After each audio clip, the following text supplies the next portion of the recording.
Phone बंद, सारे बच्चों ने कंसंट्रेट करना है यार। 15-20 मिनट अब बात बात समझिए, टाइम की खराब।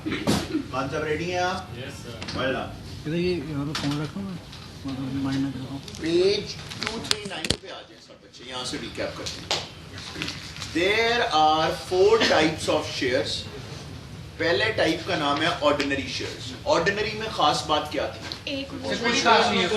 दे आर एक तो कोई, लेकिन जो पॉइंट है वो है they are entitled to the remaining divisible profit. They don't get a fixed rate of return. They don't know what they will get. जो बच जाएगा एंड में उन पे वो डिवाइड हो जाएगा। एक एग्जाम का सवाल आया, who are the last people to be paid in a company? Those are the ordinary shareholders. अगला आ गया प्रेफरेंस शेयर, जिस पे ज्यादा सवाल है, जो लंबा चौड़ा काफी बातें थी। प्रेफरेंस में 2 खास बातें थी। पहले की टर्म में 1 फिक्स रेट है, दूसरी they get a priority over ordinary share. Next page पे आ जाओ, ए पढ़ते हैं। ए में हमने पढ़ा जी फिक्स रेट तो मिलेगा, लेकिन कब? डिविडेंड डिक्लेयर होगा। अगर कंपनी ने रिजर्व में रखा है या प्रॉफिट ही नहीं किया तो कंपेल कर है नहीं सकते। दूसरे में पढ़ा कि कोई मसला नहीं, अगर प्रॉफिट नहीं दिया 1 साल में, टेंशन कोई नहीं, अगले साल वर्ड क्या है? क्यूमुलेट हो जाएगा, और क्यूमुलेट होता रहेगा। थर्ड में हमने पढ़ा कि अगर इतना ज्यादा क्यूमुलेट हुआ है और कंपनी वाइंड अप हो जाती है तो कुछ मिलने वाला unless dividend has been declared and not yet paid और there is a specific provision in the articles. C में लास्ट हमने पढ़ा कि अगर कंपनी एक्स्ट्रा प्रॉफिट कमाती है तो ऑर्डिनरी को कोई एक्स्ट्रा प्रॉफिट, प्रेफरेंस को कोई एक्स्ट्रा मिलने वाला, they are still entitled to their fixed rate. फिर हमने नीचे 5 में पढ़ा कि they also get a priority when in the return of capital. 6 में हमने पढ़ा कि इनको कोई राइट टू वोट नहीं। अब 3.3.1 पे आ क्या वर्ड लिखा है? पहला पैराग्राफ के अंदर दूसरा पैराग्राफ काट दें। पहले पैराग्राफ में बच्चों एक एडवांटेज है और एक डिसएडवांटेज है। जल्दी से अली आप एडवांटेज बताओ।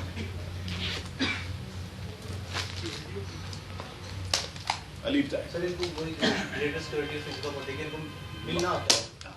ग्रेटर सिक्योरिटी ऑफ इनकम है। आपको पता है कि मुझे रेट फिक्स्ड रेट पहले मिलना, मुझे तो पैसे मिलने ही मिलने हैं। और नुकसान क्या है ये पढ़ के जरा बताओ क्या है? डिसएडवांटेज बताओ ना जरा। जी अली बताएं। सर इनको फिक्स रेट मिलता है ना, हाँ। तो वो आगे जो जैसे कंटिन्यू होता है तो जो टाइम वैल्यू ऑफ मनी होता है, इन्फ्लेशन नहीं बीच में काउंट होती। जिन मुल्कों में महंगाई है ना उधर प्रेफरेंस अच्छे नहीं है। वजह देखो, अगर 100 रुपए के ऊपर आपको 10 रुपए मिल रहे हैं तो आज कितने मिलेंगे? 10 रुपए। 50 साल बाद कितने मिलेंगे? 10 ही। तो आज हो सकता है 10 की को वैल्यू हो। जिन मुल्कों में महंगाई हो रही है 50 साल बाद हो सकता है 10 की वैल्यू ना हो। पॉइंट समझ आ गया? नेक्स्ट पेज पे आ जाओ। 3.4 वर्ड क्या लिखा हुआ है? रिडीम का मतलब क्या होता है? फिर अपने आप को एक भाई बुक का है, बुक निकाल देते हैं। 241 रिडीम का मतलब क्या है? सर फॉर एग्जांपल मैं भी गलत हरकत करता हूं, बाबा ठीक करता हूं, रिडीम कर लेता हूं मैं। रिडीम नहीं, रिडीमेबल का मतलब है वो शेयर्स जो कंपनी चाहे तो वापस खरीद ले। वापस इस कॉन्टेक्स्ट में नॉर्मल आम शेयर कंपनी वापस खरीद नहीं तो कंपनी का बड़ा फायदा हो जाए। आम शेयर्स में क्या फायदा हो जाए? अच्छी जा रही है तो वापस ले ले। बंदा कहता है भाई मेरी प्रॉपर्टी है, मेरी जमीन आप वापस ले। रिडीमेबल शेयर कंपनी के लिए अच्छे हैं, किसके लिए बकवास है? क्यों बकवास होएगा तो कंपनी क्या कहेगी? रखो। और जब अच्छा होएगा तो कंपनी क्या कहेगी? वापस। तो ये मेरा कोई क्लाइंट के रिडीमेबल ले लूं, मैं कहता हूं ना ले, ये तुझे बाद में नुकसान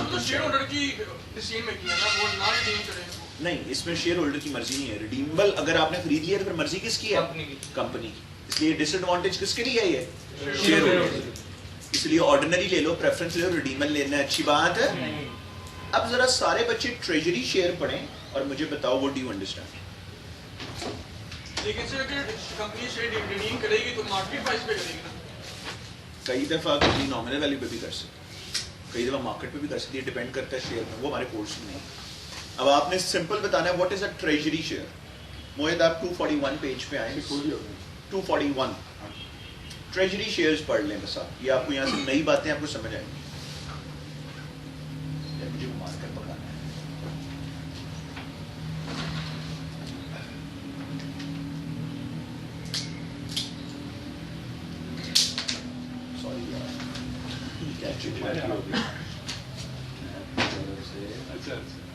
स्टाइल मार रहा था।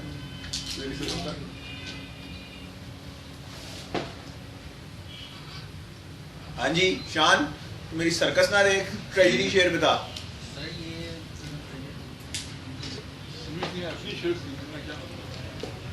तो अपने ही प्रॉफिट के शेयर को दोबारा इशू कर देती है।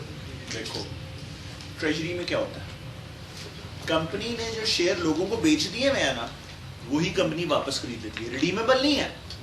लोग जो बेच रहे हैं अपनी मार्केट में शेयर स्टॉक एक्सचेंज पे, कंपनी क्या करेगी? मार्केट वैल्यू भी खरीद लेगी। मार्केट वैल्यू पे, और जबरदस्ती नहीं, जो खुद बेचना चाह रहा है उसी से खरीद लेगी।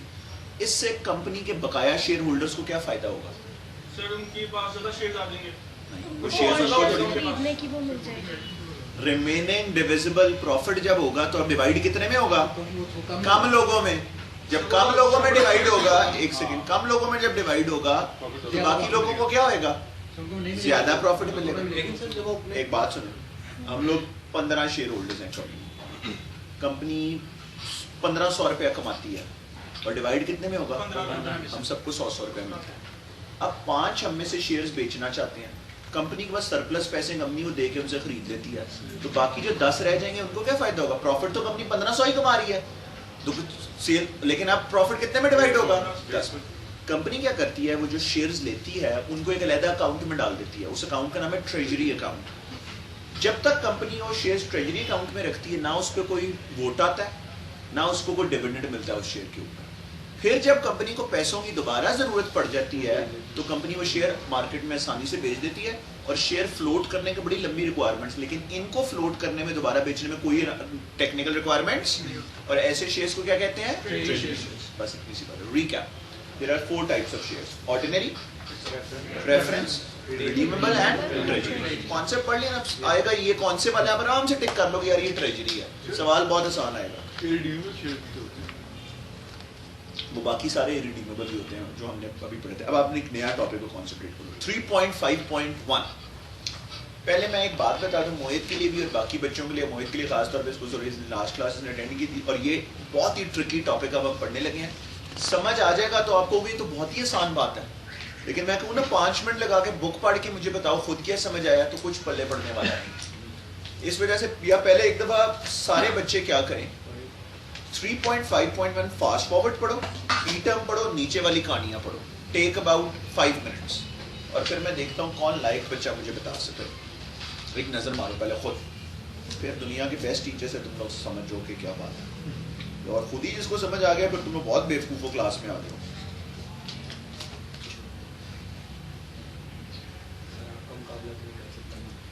यार एक व्हाट्सएप ग्रुप में मुझे एक दोस्त ने ऐड कर दिया, ग्रुप का नाम है बॉयज ही बॉयज, बाकी तुम लोग आगे समझ जाओ। मेरी मैं उस ग्रुप से आज मैं निकला हूँ, 2-4 दिन तो मैं बड़े वो लतीफ़े और वीडियोस और हर तरह की वीडियोस, सुबह से लेके रात तक 200 वीडियोस उसमें हर तरह के बंदा 2-3 दिन तो एंजॉय किया, लेकिन रौला ही हो रहा है कि मेरा मोबाइल ज़रा पुराना है, उसकी बैटरी फुल हो जाती है, और फिर मुझे वो वीडियोस जब डिलीट करनी पड़ती है तो कुछ अच्छी वीडियोस हैं मेरे पास वो भी डिलीट हो जाती हैं।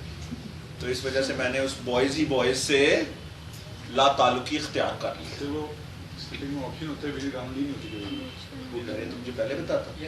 अब मैं उनको कहता हूँ बॉयज ही बॉयज में मुझे वापस डालें। अच्छा म्यूट कर देंगे अगर बॉयज म्यूट तो मुझे आता है, म्यूट तो आप मैंने जो सेलेक्ट करेंगे सिर्फ वही डाउनलोड होगी।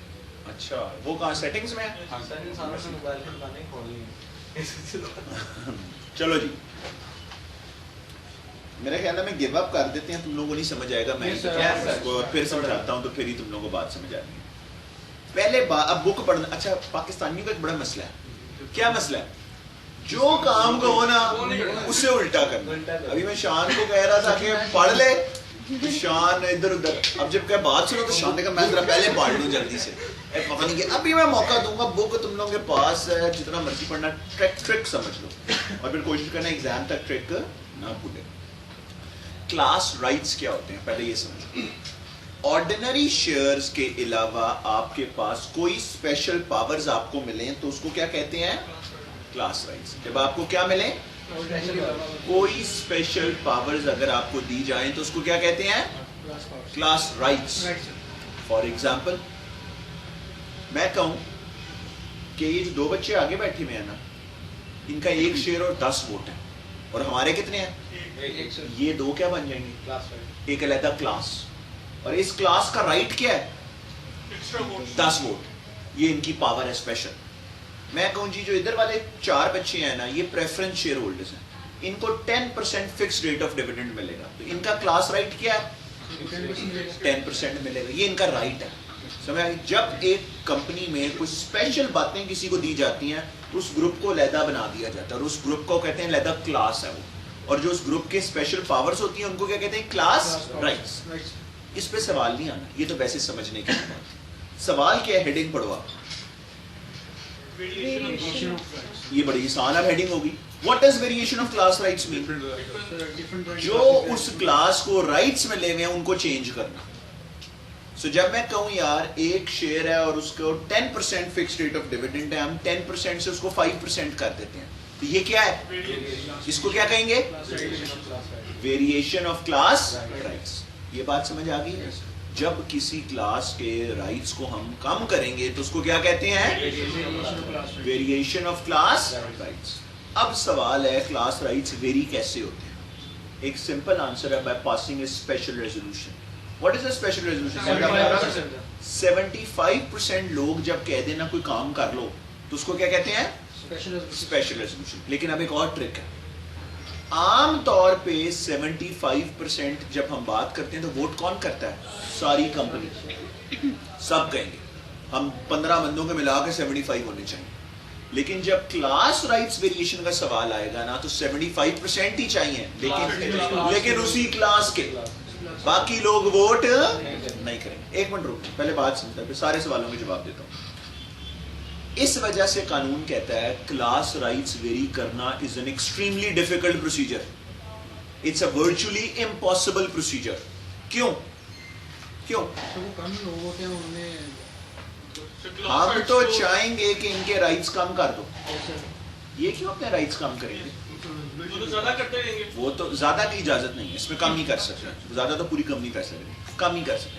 तो वेरिएशन में हमेशा कम होंगे, लेकिन एक क्लास क्यों कहेगी मेरे काम कर दो? इस वजह से लॉ कहता है एक दफा आपको क्लास राइट मिल जाए ना तो वापस लेना बहुत ही मुश्किल है। रिकैप, एक दफा दोबारा फिर बुक करते। How do you, what is a class right? जो क्लास को राइट मिल गया उसको वेस्टेड राइट कहते हैं, जो आ गया एक क्लास में, उसको वापस लेने का क्या प्रोसीजर है? स्पेशल। लेकिन वोट कौन करेगा? ये बात है। जरा अब फास्ट फॉरवर्ड पढ़ते हैं, सारे बच्चे साथ पढ़ते हैं। The holders of issued shares have vested rights. Vested rights मतलब है जो special rights आपको मिल गए हैं, which can only be varied by following a word क्या है? Strict procedure. The standard procedure is by passed by 3/4 of a votes cast at a separate class meeting. At a separate class meeting का क्या मतलब है? उस class को अलग बुलाया जाएगा और कहेगा पास करो। जब सवाल होगा ना पूरी कंपनी के हवाले से, तो ये स्पेशल प्रोसीजर फॉलो नहीं किया जाएगा। और ऑल्टरेशन ऑफ आर्टिकल्स हैं तो सब वोट करेंगे, 75% सारों के मिला के उन्हें। जब कोई कंपनी का नाम चेंज करना है, स्पेशल रेजोल्यूशन चाहिए, सब वोट करेंगे। पब्लिक से प्राइवेट होना है, सब वोट करेंगे। ये खतरनाक प्रोसीजर कब फॉलो किया जाएगा? जब सवाल होगा क्लास राइट्स। ये बात समझ आई है? अभी आगे ट्रिक समझते हैं, अभी मजीद ट्रिक्स पे हमने जाना, बाकी बेशक छोड़ दो। आप आ जाए 3.5.2 पे। क्या वर्ड लिखा हुआ है? When variation rules। इसका क्या मतलब है? ये बात समझ के पहले नोट कर लो कि ये स्ट्रिक्ट क्लास राइट्स वेरी करने का रूल्स कब अप्लाई होंगे? स्ट्रिक्ट क्लास राइट्स वेरी करने के रूल्स, इसका जवाब बड़ा आसान है। जब सवाल होगा वेरिएशन ऑफ क्लास राइट्स का, अगर सवाल होगा पूरी कंपनी का तो ये रूल अप्लाई। ऐसे भी केसेस आए, कंपनी अपना नाम चेंज कर रही थी, एक क्लास ने फटा डाल दिया, हम अलहदा से फैसला करेंगे, तो फिर होगा। कोर्ट ने कहा आप अलहदा से फैसला नहीं करेंगे, आपका अलहदा से फैसला कब होएगा? जब क्लास राइट्स वेरिएशन का सवाल होगा। ये सवाल तो किसका है? एक सेकंड, पूरी कंपनी। अब कौन है? अरे बारह छोड़। अब अगली बात जरा एक मिनट समझ लो, फिर मैं तुम्हें ए में आओ। खुला हुआ है। आजा यार, खुला हुआ है, जोर लगा। इतनी जान है फरूख साहब, आप जान रहे हैं। हाँ जी, मैं आ रहा हूँ। क्या भी हुआ, मैं आता हूँ। अच्छा जी, अब जरा इम्पोर्टेंट बात 3.5.3 पे जरा हेडिंग बढ़ो, जो इम्पोर्टेंट सवाल आने। क्या लिखा है? अब हम दो मिसालें पढ़ेंगे किस चीज की? अच्छा, ये क्यों फिर उन्होंने लिखी हैं? ये दो ऐसी एग्जांपल्स हैं जो आम बंदे को लग रहा है वेरिएशन है। पूरी कंपनी का नाम चेंज हो रहा है तो आम बंदे को भी नहीं लग रहा ना वेरिएशन है। ये दो क्या मिसालें पढ़ने लगे हैं? आम बंदे को लग रहा है वेरिएशन है तो क्लास वाइज चेंज हो रहे हैं, लेकिन कानून कहता है वेरिएशन, और ये मुश्किल प्रोसीजर फॉलो करने की जरूरत। ए पहले मैं ए बता दूं क्या, फिर ए पढ़ते हैं। ए ये है, ये 4 प्रेफरेंस हैं, ये 5 ऑर्डिनरी है। कंपनी क्या करती है, एक और ऑर्डिनरी को उठाती है और प्रेफरेंस बना देती है। क्या ये वेरिएशन है? ये नहीं। एक क्लास के नंबर को इंक्रीज करना वेरिएशन क्यों नहीं है? क्योंकि ये पहले भी प्रेफरेंस थे, पहले भी जो रेट है इनका, इनको तो हमने छेड़ा ही नहीं। तो आपको क्या तकलीफ है? कंपनी जितना मर्जी आपका नंबर इंक्रीज करे, आपको जब छेड़ नहीं रहे, आपके राइट्स को तब्दील नहीं कर रहे, तो ये वेरिएशन है। जरा पढ़ते हैं एक ही heading. To issue shares of the same class to allottees who are not already. But note कर लो साइड पे वर्ड, इसका मतलब क्या है? एक शेयर के नंबर को इंक्रीज करना। ये और केस काट दो, ये वेरिएशन मानी। और अगर क्योंकि वेरिएशन जो चीज होती है ना, वो बड़ी खतरनाक है, क्योंकि वो वेरी करना तो बहुत ही मुश्किल है। क्लास के अंदर जो हाँ, एक ही क्लास के नंबर को बढ़ाना कोई वेरिएशन है?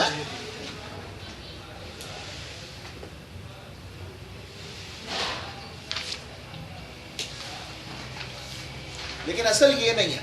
नहीं, अगर असल एक सेकंड, जो आपको सवाल आना है ना, MTQ आना है, वो आना है ये बी पे।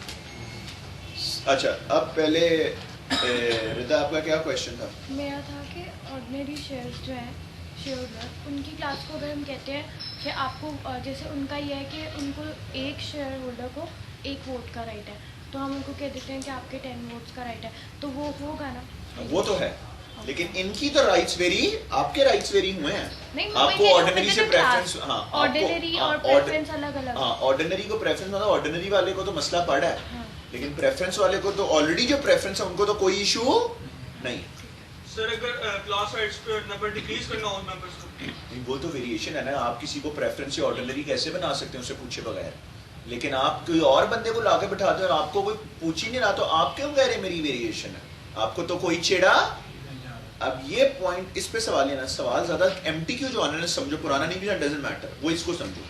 बी की 2 लाइनें पढ़ो और बी का केस पढ़ो, ये है ना MTQ।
ये क्या हुआ? शाम पे ये तो पूछ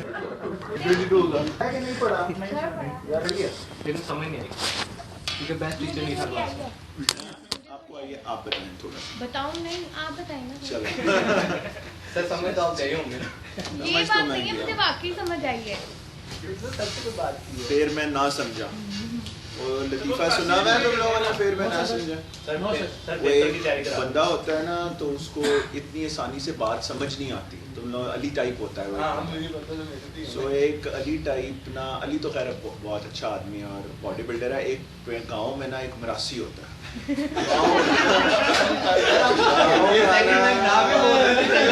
सबसे गरीब, सबसे बदतमीज और सबसे गंदी शक्ल का।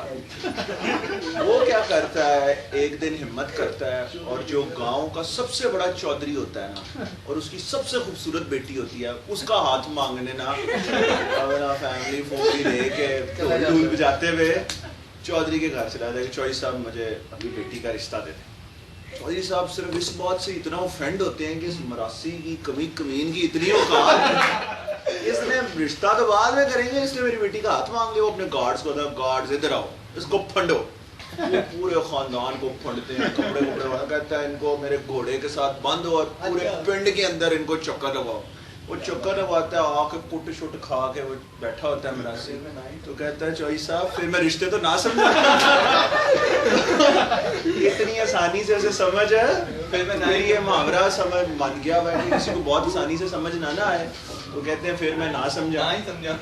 तो वो उस दिन ना जज साहब ने मुझे बात बताई, तो मैं जज मुझे बार बार एक बात समझा रहा है, मैं कह रहा हूँ जज साहब नहीं समझ आ रही, मेरा पॉइंट तो ये है। तो जज कहता है फिर मैं ना समझा। नहीं सर, मैं समझाना ना समझो। अच्छा जी, coming back to this point, left hand से बताना पड़ेगा, एक तो यार वार्नर करना पड़ा मुझे, एक दफा समझाना है, अगर समझ आ गई तो अच्छी बात है, समझा नहीं तो फिर दुआ करूंगा मैं इशा पढ़ के कि या अल्लाह ये सवाल ही ना। एक कंपनी थी, उसके दो तरह के शेयर्स थे, आपको नजर आ रहा है? एक 10 पेंस का था और एक 50 पेंस का। दो क्लास ऑफ शेयर्स थे कंपनी के। 10 पेंस वाले का भी एक वोट था, 50 पेंस वाले का भी। कंपनी ने क्या किया, 50 पेंस वाले शेयर्स को खत्म कर दिया और 50 पेंस वालों को कन्वर्ट कर दिया किसमें? 10 पेंस वाले में। अब जिस बंदे के पास पहले शान के पास 50 पेंस का एक शेयर होता था, अब शान के पास 5 शेयर्स आ गए, जिससे इफेक्ट शान को फायदा ये हुआ कि इसके पास पहले एक वोट होता था, अब इसके पास 5 वोट आ गए। इसके तो राइट्स वेरी हुए हैं क्योंकि इसके 50 से 10 हो गए हैं, इससे पूछे बगैर नहीं हो सकता, तो खुशी खुशी करा लेगा। रौला इनका नहीं है, रौला किसका था? ओरिजिनल 10 पेंस वालों का, जो पहले के 10 पेंस थे। उन्होंने कहा जी हमारे राइट्स वेरी हो गए हैं। कोर्ट ने कहा तुम्हें क्या तकलीफ हुई है, तुम्हें किसने छेड़ा है, तुम्हें तो हमने पंगा ही नहीं लिया तुम्हारे साथ, तुम पहले भी 10 पेंस थे, तुम पहले भी एक वोट थे। उसने कहा नहीं जी एक पंगा हुआ है मेरे साथ, मेरी वोटिंग परसेंटेज खराब हो गई। अली ने कहा जी पहले मेरा एक वोट था, शान का भी एक वोट था, हम बराबर थे, अब मेरा एक ही रह गया और शान के 5 हो गए, मैं तो फारग हो गया। कोई भी क्या कहते हैं मीटिंग का फैसला होता है, ये आउटवोट कर देता है मुझे। पॉइंट समझ आ गया? कोर्ट ने कहा ये वेरिएशन नहीं है, चाहे आप अली आप आउटवोट हो रहे हैं, चाहे आपकी वोटिंग परसेंटेज स्ट्रेंथ कम हो गई है, लेकिन कानून की नजर में ये वेरिएशन है और इतना स्ट्रिक्ट वेरिएशन का जो प्रोसीजर है वो आपके केस में फॉलो किया क्योंकि। अब जरा पढ़ते हैं, बी पढ़ते हैं। टू सब divide shares of another class, आपकी क्लास नहीं, किसकी क्लास? 50 पेंस वाली क्लास को सब डिवाइड किया विद द इंसिडेंटल का मतलब होता है indirect, with the indirect effect of vote affecting increasing the voting strength of that other class। ये वेरिएशन मानी डिसीजन पढ़ते हैं हम दोबारा से। The rights of the original 10p shares had not been varied since they still had 1 vote per share as before। उनको कोई तकलीफ नहीं, कुछ नहीं समझ आई बात? सब बच्चों को बात समझ आ गई? सी और डी को काट दें। 3.5.4 पे आ जाओ, क्या लिखा है बच्चों? Special situations. ये यार 2A और B में मुश्किल जुबान लिखी हुई है, पहले मैं आपको आसान जुबान में समझाऊंगा, फिर बुक की मुश्किल लैंग्वेज आप खुद ही पढ़ेंगे। बुक समझ आ गई तो ठीक है, नहीं तो साइड पे नोट करो, बुक भी समझ आ जाएगी, पहले एक बार क्लास में समझिए, फिर 1 मिनट में बुक समझ आ जाएगी।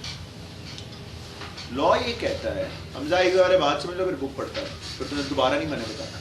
लॉ क्या कहता है, अगर वेरिएशन का प्रोसीजर आर्टिकल्स में लिखा हुआ है तो जो प्रोसीजर आर्टिकल्स में लिखा हुआ है वो फॉलो किया जाएगा, चाहे वो 75 से आसान ही क्यों ना।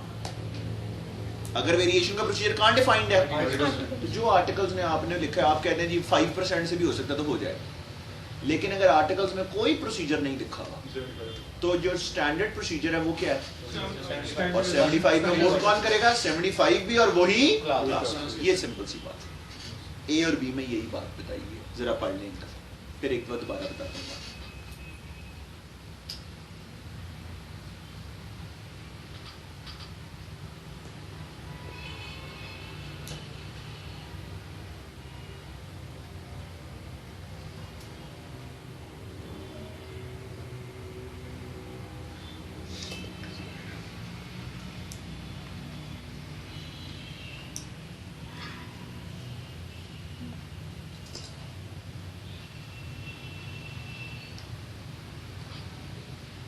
इजी है, वही पॉइंट है। बुक की कोई मुश्किल लैंग्वेज ना भी समझाए, डजंट मैटर।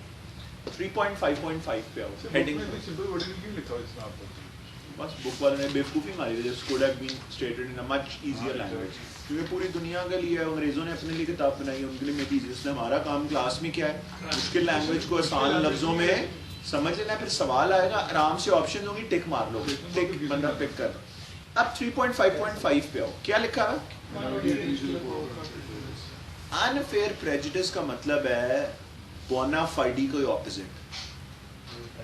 अनफेयर प्रेजुडिस का मतलब है something which is not in the best interest of the class, something which is, उधर हमने एक दो बात, पहले मैं बात बताता हूँ है क्या। ऑल्टरेशन ऑफ आर्टिकल्स पढ़े थे हमने, वहां क्या बात पढ़ी थी, 75% भी होना चाहिए और बोना फाइडी भी होना चाहिए in the best interest of the. इधर क्या पॉइंट है, मोहित पुराने को अब जेन से निकाल दो।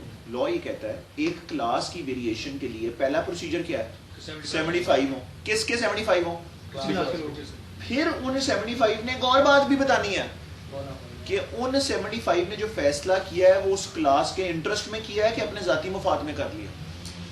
अब जो माइनॉरिटी है बाकी कंपनी की नहीं, किसकी माइनॉरिटी, उसी क्लास की जो एक आधा 25% रह जाएगा वो अदालत जा सकते हैं। ऑल्टरेशन ऑफ आर्टिकल्स के अंदर एक बंदा भी जा सकता था, इधर कानून के कितने % जा सकते हैं, 25 नहीं। पहला बुलेट पॉइंट पढ़ते हैं, कम से कम कितनों को ऑब्जेक्शन हो।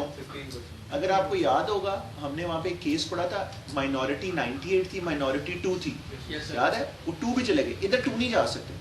अगर एहतजाज करना है माइनॉरिटी ने, मैक्सिमम माइनॉरिटी कितनी हो सकती है, 25 मैक्सिमम, क्योंकि 75 ने तो वोट कर दी, लेकिन कम से कम कितनों को तकलीफ हो तो आप कोर्ट में जा सकते। दूसरा पॉइंट क्या है, नहीं दूसरा पॉइंट क्या है,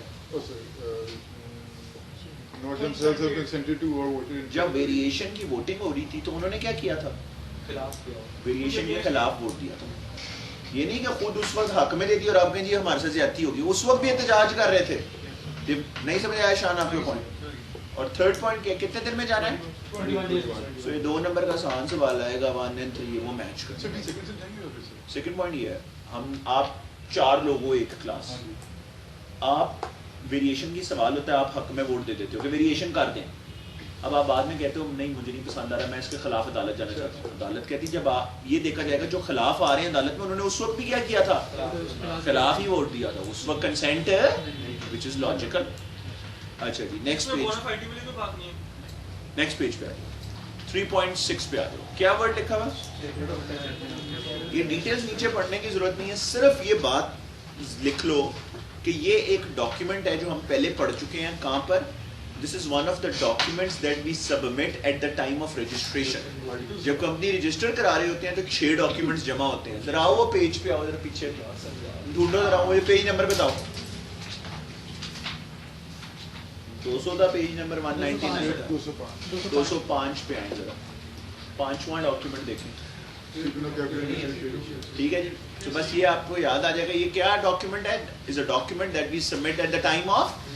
इसमें बस शेयर्स की वैल्यू लिखी होती है, मार्केट वैल्यू, नॉमिनल वैल्यू, को डिफरेंट क्लास है तो उसकी क्लास राइट्स क्या है, नंबर्स दिए हुए हैं, रजिस्ट्रेशन नंबर है, शेयर्स के हवाले से सारी डिटेल्स किधर होती हैं, statement of capital and initial. बाकी इसको पढ़ने की जरूरत नहीं, अच्छा लग रहा है, पढ़ भी लोगे तो मसला नहीं, यही बात है, इजी है, इन पे सवाल और नहीं आएगा। जब कंपनी फॉर्म हो रही थी तब हम 6 डॉक्यूमेंट जमा कराते हैं। This is one of the documents that we submit at the time of registration. अच्छा देखो ना, ए ही वैसे पढ़ लो, बाकी कुछ टेक्निकल है वो रहने दो। ए में क्या लिखा हुआ है, मतलब इस तरह की बातें लिखी है। अब आज आ जाए आप नंबर 4 में, क्या वर्ड है? अच्छा, ये सारा जो लिखा हुआ है ना 4 में, 4.1 में, इसमें एक ही सवाल आना है, वो सवाल समझ लो फिर उसका जवाब बता दो। सवाल आएगा what is the difference between allotment of shares and issue of shares. सवाल क्या आएगा? पहले समझ लेते हैं, फिर बुक भी पढ़ते हैं, फिर लिख भी लेंगे, बुक में भी लिखा। अलॉटमेंट होती है, ये वैसे इंटरचेंजेबल टर्म्स हैं। अलॉटमेंट कह दो, इशू कह दो, बात एक ही है, लेकिन टेक्निकल फर्क एग्जामिनर पूछेगा। अलॉटमेंट क्या होती है? हमने कल पढ़ा था, जब आप कंपनी से डायरेक्टली शेयर्स खरीदते हैं। How do you buy? आप कंपनी को ऑफर करते हैं कि मैंने आपकी शेयर खरीदने हैं, कंपनी आपकी ऑफर क्या करती है? एक्सेप्ट कर लेती है। फिर कंपनी आपको कहती है जनाब आपका नाम हम दर्ज करेंगे रजिस्टर ऑफ मेंबर्स में, तो जब तक आपका नाम रजिस्टर ऑफ मेंबर्स में नहीं डलता, आप मेंबर माने, मेंबर की डेफिनेशन में भी लिखा हुआ your name must be entered in the register of members. उसके अब ये जो सारा यहां तक प्रोसेस है ना, आपने ऑफर की, कंपनी ने एक्सेप्ट की, कंपनी ने आपका नाम रजिस्टर ऑफ मेंबर्स में लिख दिया, ये क्या है? अलॉटमेंट। उसके कुछ दिन बाद कंपनी क्या करेगी? आपको शेयर का सर्टिफिकेट देगी, वो होता है इशू। जब फिजिकल को कागज देगी कंपनी आपको, ये सर्टिफिकेट है, ये लेटर है, आपके नाम कर दिए हमने, उसको क्या कहेंगे? तो हमेशा अलॉटमेंट पहले होती है और this could happen on the same day as well. Allotment and issue. बात समझ आ गई सारों को? जरा की टर्म पढ़ लो।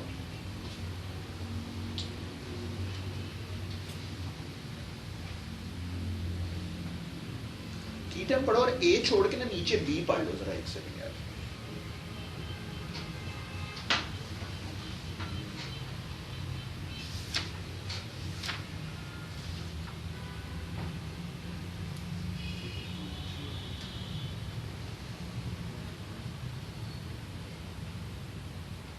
बी मतलब वो ना, वो इश्यू होना है, ना कि अलॉटमेंट।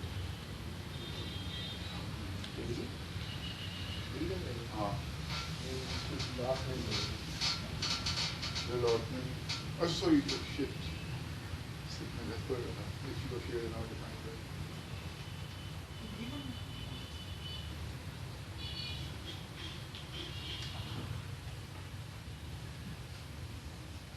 हाँ सही। मैं एक ही सेकंड में रखता रहेगा।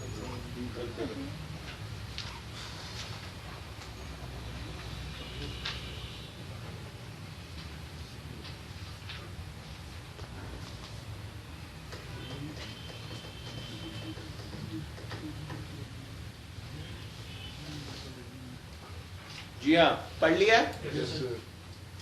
4.2 पे आ जाओ। क्या लिखा?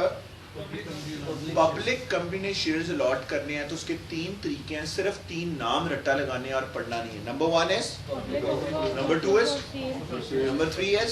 बस ये नाम याद कर लो, बाकी आगे मैं समझाऊंगा। नाम याद हो गए हैं? चलो नेक्स्ट पेज पे। 4.3 और 4.3.1 काट दो। सिर्फ एक बात साइड पे नोट कर लो, कंपनी जब अपने शेयर्स अलॉट करती है तो जाहिर है बिल्डिंग तो नहीं कर सकती, तो ये पावर डेलीगेट की होती है किसको? डायरेक्टर्स। और नॉर्मली ये पावर्स लिखी कहाँ होती हैं? आर्टिकल्स होंगे। डायरेक्टर्स आप इतने शेयर्स अलॉट कर सकते हैं एक साल में, इतने नहीं कर सकते, so it's written in the articles. नहीं समझ आई बात? सब बच्चों को पॉइंट क्लियर हो गया? कुछ ना कुछ कर लेंगे? नहीं समझे? कंपनी के बिहाफ पे बेटा शेयर्स कौन अलॉट करेगा? डायरेक्टर्स। बस इतनी सी बात है। और ये पावर्स कहाँ पे लिखी होंगी? Articles of association. एक डॉक्यूमेंट है, उसका नाम क्या है? Articles of association. सर अभी भी नहीं समझ आया। बहुत ही आसान पॉइंट है। देखो चैप्टर नहीं पढ़ा आपने आर्टिकल नहीं, इतनी सी बात बस समझ लो। शेयर्स अलॉट कौन करती है? कंपनी। कंपनी तो बिल्डिंग है, कंपनी के बिहाफ पे कोई बंदा ही जाके करेगा ना। वो बंदा कौन है? डायरेक्टर्स। ये रिस्पॉन्सिबिलिटी किसको दी गई है? डायरेक्टर्स। सब बच्चों को समझ आ गया पॉइंट? सर ये तो मॉडल आर्टिकल्स की होती है ना बात। हर का ये है। कोई कंपनी चाहे तो निकाल के कह सकती है, कोऑर्डिनेशन कर सकती है, टीचर कर सकता है, फिर वो आर्टिकल से माने जाएगा, लेकिन स्टैंडर्ड क्या है? डायरेक्टर्स। अच्छा जी, अब जरा 4.4 तो एक मिनट पढ़ते हैं, पहले 4.5 हेडिंग पढ़ो, सिर्फ हेडिंग। राइट इशू आपको पता है क्या है? एग्जिस्टिंग शेयरहोल्डर्स को मिल जाते हैं। जब भी कंपनी ने नए शेयर्स ऑफर करने हैं तो पहले किसको करने हैं? एग्जिस्टिंग को पहले ऑफर करने हैं। Existing share holders. सो अगर आपके पास 5% शेयर्स हैं कंपनी के और कंपनी नए 100 शेयर्स बेचना चाहती है तो पहले किसको ऑफर करेगी? आपको। और आपको कितने करेगी 100 में से? 5, क्योंकि अपनी उसको कहते हैं प्रो रेटा, उसी परसेंटेज के हिसाब से। एग्जिस्टिंग कहेंगे मैंने नहीं खरीदना, एग्जिस्टिंग कहेंगे मैंने नहीं खरीदना, तो फिर आप बाहर किसी को ऑफर कर सकते हो। पहले बात, राइट्स इशू भी इसे ही कहते हैं। और ऊपर 4.4 की हेडिंग पढ़ो, प्रीएम्पशन भी इसे ही कहते हैं। सो बच्चे कंफ्यूज होते हैं, प्रीएम्पशन पता नहीं क्या। प्रीएम्पशन भी राइट्स इशू का एक और नाम है। एक स्लैश डाल के लिखो प्रीएम्पशन के साथ, राइट ऑफ फर्स्ट रिफ्यूजल भी इसे कहते हैं। एक सवाल आएगा किस चीज पे? Right of first refusal. और बात राइट ऑफ फर्स्ट, अभी मैं वो सारी बातें बताता हूँ। अभी पहले इतनी बात पे रहते हैं, वो भी बात रिफ्यूजल। अब सब बच्चे की टर्म प्रीएम्पशन का भी पढ़ो और राइट्स इशू का भी की टर्म पढ़ो। So preemption और rights issue completely same है। एक ही चीज, अभी पढ़ो तो सही ना, दोनों की की टर्म्स पढ़ो, देखो क्या फर्क है, मुझे बताओ। अगर कोई फर्क है तो मैं भी समझ लूँ। जितने बड़े अच्छे हैं आपके। Class of shares, class of shares वाली बात क्या है? अच्छा ये ऑर्डिनरी तो दोनों को किसी को भी कर सकती है। नहीं, जो अगर ऑर्डिनरी ऑफर हो रहे हैं तो वो किसको, किस क्लास को ऑफर होंगे? ऑर्डिनरी। प्रेफरेंस हो रहे हैं तो वो, और वर्ड एक लिखा हुआ है प्रो रेटा।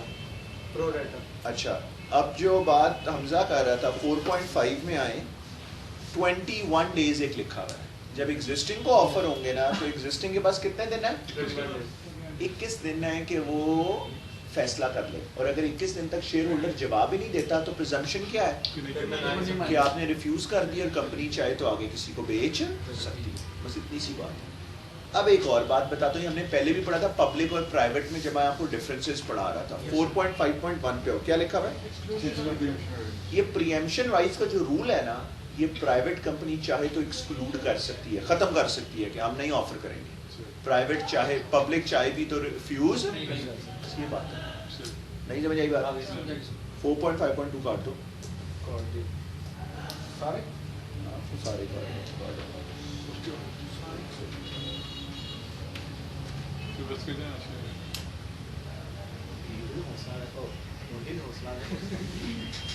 आजकल फॉर्म में आए हुए सर, इसको क्या पता?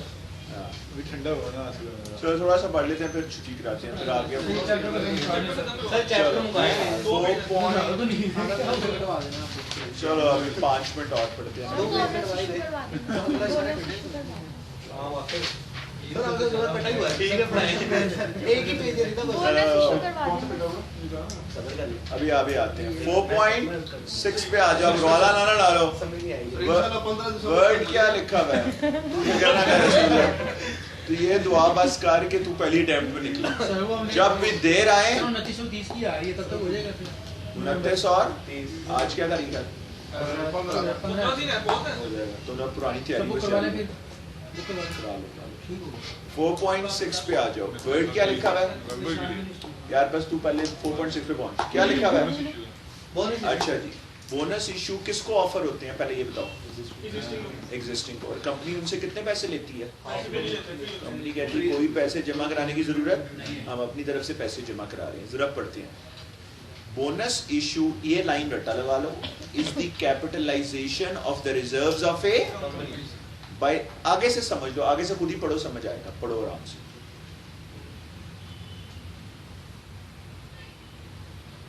सुपर डिविडेंड ना देना होता तो दूसरी देती है। सर पर ये भी उसी प्रोडक्ट बेसिस पे ही देते? होगा। इसकी पैसे क्यों नहीं देते? क्यों? क्योंकि कंपनी ये पैसे अपनी तरफ से जमा करा देती है। मतलब उनके और लिए कंपनी, हाँ, कंपनी तरफ से गिफ्ट होता है। और ये गिफ्ट सिर्फ किसको मिलता है? जो एग्जिस्टिंग एग्जिस्टिंग होता है, और उसी होल्डिंग के हिसाब से फुली पेड अप होते हैं। आपको कोई पैसे देने की जरूरत नहीं है। कंपनी कई दफा अच्छी कंपनी डिविडेंड लेने की जगह शेयर्स दे देती है, और ऐसे शेयर्स मिलते किसको है? एग्जिस्टिंग। इजी है पॉइंट? चलो जी आगे आओ यार। फास्ट फॉरवर्ड के नीचे जो एक लाइन है ना, उसको अंडरलाइन करें, द कंपनीज एक्ट 2006।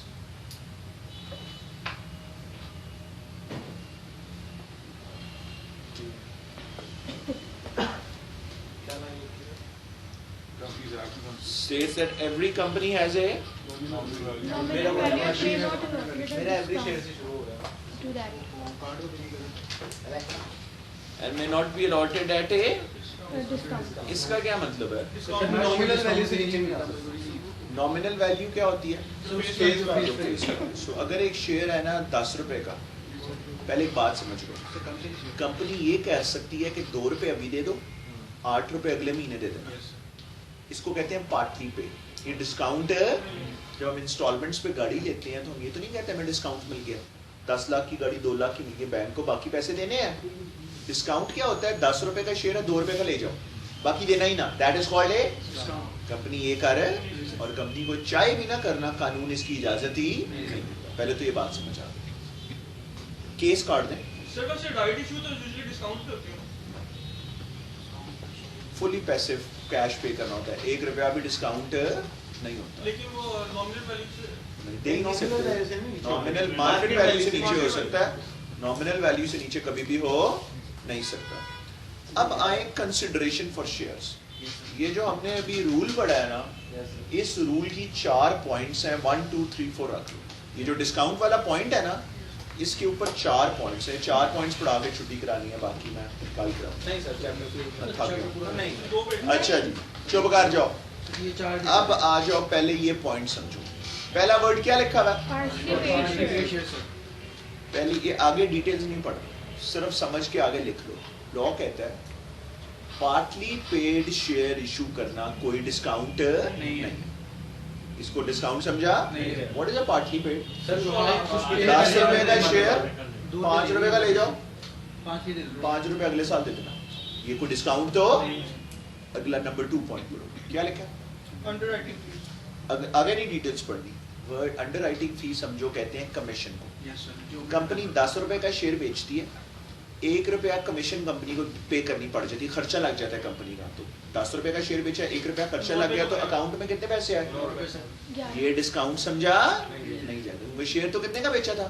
10 बेटा 10 रुपए का शेयर बेचा, हाँ, तो 1 रुपया किसी को देना पड़ अच्छा, गया बीच में से। discount। नहीं तो एक वो बात 11 हो जाएगी वैसे 11 मेरी बात नाइस सर 10 रुपए का शेयर मैंने बेचा। एजेंट वाली बात ही कर लेना जिस बंदे ने मेरा शेयर बिकवाया, उसने कहा जी मैंने आपका 10 रुपए का शेयर बिकवाया, रुपया मुझे चाहिए बीच में से।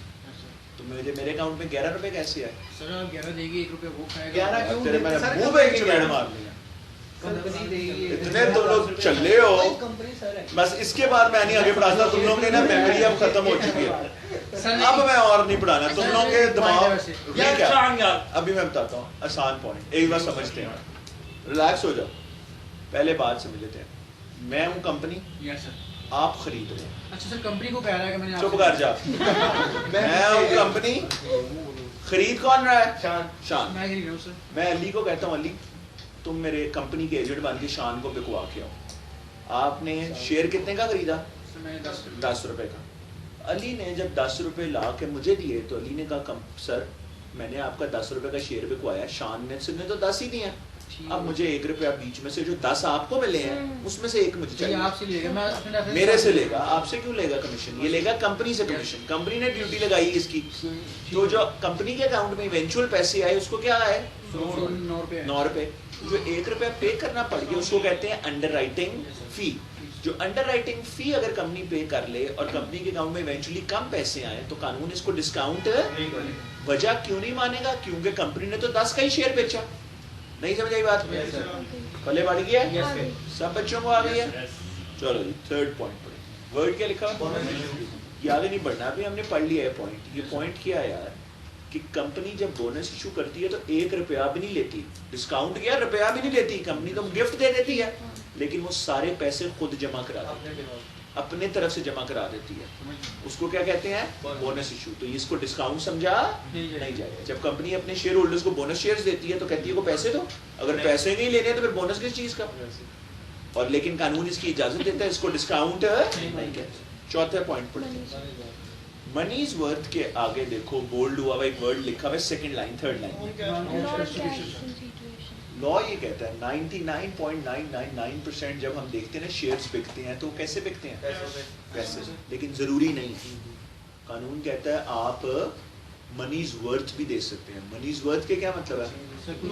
उसके बदले में अगर कंपनी एक्सेप्ट कर रही है, आप कहें जी मेरे से 10 लाख की गाड़ी ले लो, 10 लाख के शेयर्स दे दो, कंपनी के ठीक है मैं मंजूर है, तो ये डिस्काउंट है? इसमें तो कोई डिस्काउंट है, जितने की गाड़ी है उतने के शेयर्स लिए, कौन से कुछ ज्यादा के लिए हैं, तो इसकी भी इजाजत है और इसको कोई डिस्काउंट समझा नहीं। समझ आई बात? रिकैप अभी पॉइंट जेन में भी रखना है, एग्जाम तक भी याद रखने। एक दफ़ा मैं 10 मिनट में कोर्स तो खत्म करा दूंगा, तुम लोगों के दिमागों में कोई बात फिट ही नहीं हो रही। रिकैप, जो शेयर की एक नॉमिनल वैल्यू है उससे नीचे शेयर बेचा नहीं जा सकता। 4 ऐसी बातें हैं जिनको डिस्काउंट समझा नहीं जाएगा। नंबर 1 पार्टी पे, number 2 under writing, number 3 bonus and number 4 money. कर लेंगे आप? कोई बात नहीं टेस्ट। नेक्स्ट पेज पे सर आपने कहा था भाई एक दो चीजें कटवा दूं। 5.1 काटते हैं, चुप कर जाते हैं, दिमाग में कोई बात पढ़ नहीं रही। एक बस लास्ट चीज पढ़ानी है, 5.2 पे आओ। 2 मिनट आया, कल खत्म करा दूंगा इसमें। नेक्स्ट चैप्टर कल अब शुरू होगा। सिर्फ फास्ट फॉरवर्ड पढ़ो पहले। स्ट्रिक्ट, अली ने कहा स्ट्रिंजेंट का मतलब होता है स्ट्रिक्ट। जब एक पब्लिक कंपनी ने अपने शेयर्स बेचने हैं ना, तो कुछ स्ट्रिक्ट रूल्स अप्लाई होते हैं, उनको क्या कहते हैं लीगल टर्म्स में? स्ट्रिंजेंट।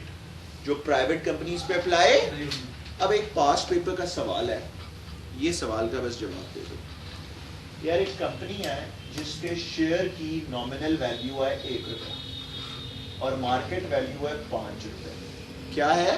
5 रुपए। नॉमिनल वैल्यू इज 1 रुपया, मार्केट वैल्यू इज 5 रुपया। अब ये कंपनी अपना शेयर बेचना चाहती है।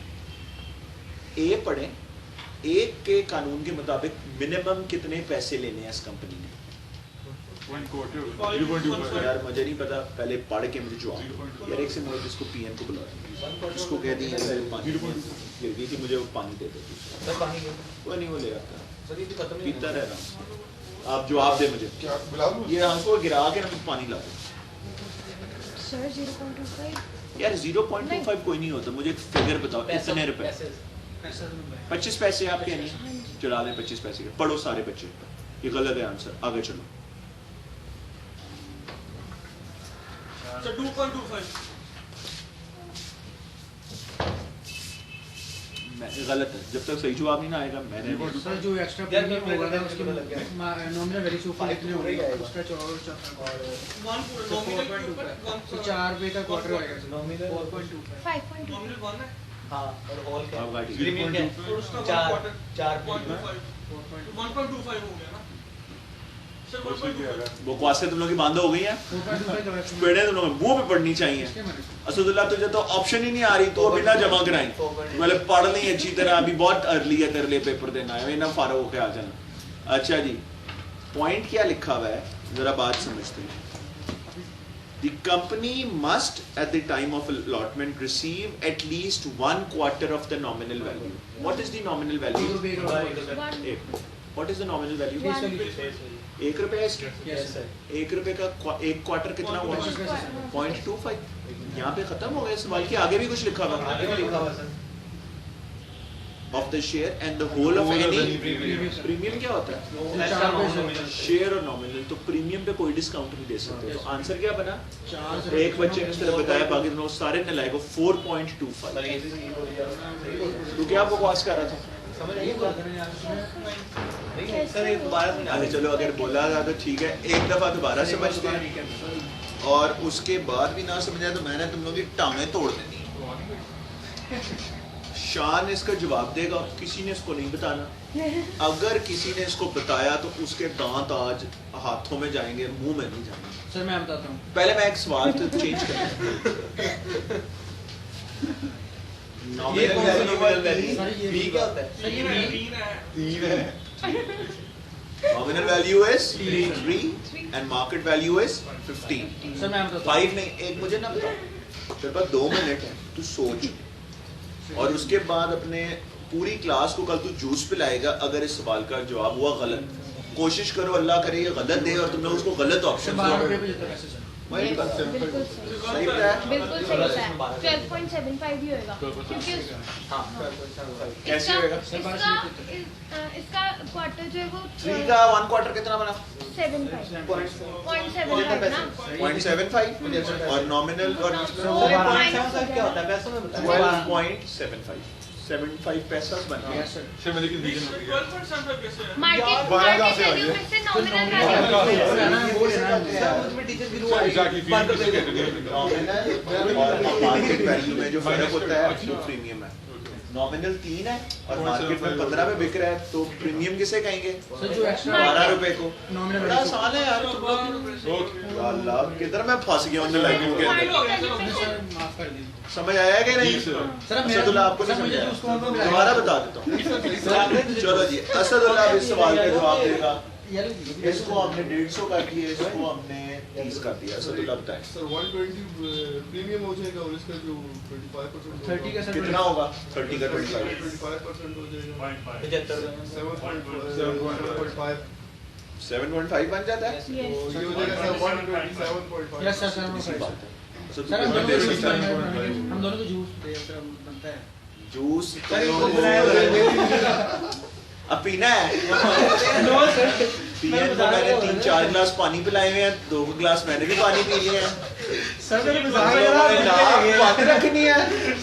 बर्फ ले आएगा अली तू? ठंडा पीना क्या कर रहा सर मैं फ्रेश थोड़ा सा करना कहा तुम लोगों को मैंने जूस के बगैर नहीं जाने दिया।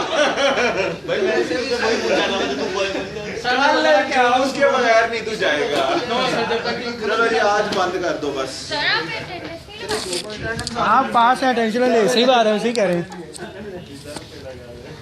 कल 5 बजे सब बच्चों ने टाइम से पहुंच जाना, 2 घंटे में 4